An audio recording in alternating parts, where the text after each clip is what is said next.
Bienvenue sur votre chaîne.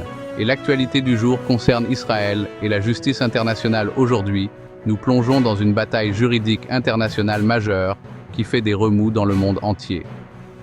Israël a officiellement contesté la décision de la Cour pénale internationale de délivrer des mandats d'arrêt contre le Premier ministre Benjamin Netanyahou et le ministre de la Défense Yoav Gallant. Accusations et contestations. Le procureur de la CPI, Karim Khan, a émis ces mandats en invoquant des crimes de guerre et des crimes contre l'humanité présumés liés au conflit à Gaza et en Israël depuis le 7 octobre 2023.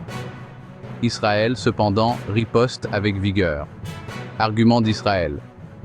Dans un mémoire détaillé, Israël soutient que la CPI n'a pas compétence en la matière. Ils estiment que l'implication de la Cour viole ses propres statuts et le principe de complémentarité. Pour ceux qui ne le savent pas, la complémentarité signifie que la CPI ne devrait intervenir que lorsque les tribunaux nationaux ne veulent pas ou ne sont pas en mesure de poursuivre de tels crimes.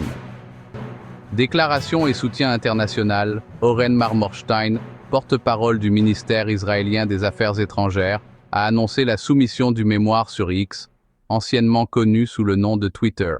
Il a souligné qu'Israël aurait dû avoir la possibilité de mener ses propres enquêtes avant l'intervention de la CPI.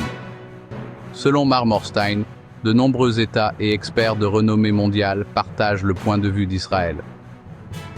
Fondement juridique. Israël a étayé ses objections par deux avis juridiques complets. Premièrement, ils soutiennent que la CPI n'a tout simplement pas compétence en l'espèce. Deuxièmement, ils affirment que le procureur de la CPI a contourné le droit d'Israël d'enquêter indépendamment sur ces accusations. Cela, disent-ils, contredit le principe même de complémentarité. Position d'Israël et objectif. La position d'Israël est claire. Son système judiciaire est robuste et indépendant, capable de mener toutes les enquêtes et poursuites nécessaires.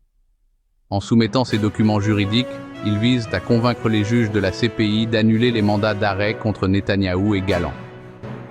Conclusion, ce bras de fer juridique est voué à se poursuivre et il faudra peut-être des années avant de voir une quelconque résolution. Alors, restez à l'écoute pendant que nous suivons l'évolution de cette affaire. N'oubliez pas de vous abonner, mais également à donner votre avis sur le sujet en commentaire et même de liker si cela vous a plu. Ça aidera au développement de la chaîne. Jusqu'à la prochaine fois, continuez à questionner, continuez à chercher la vérité. Merci d'avoir regardé.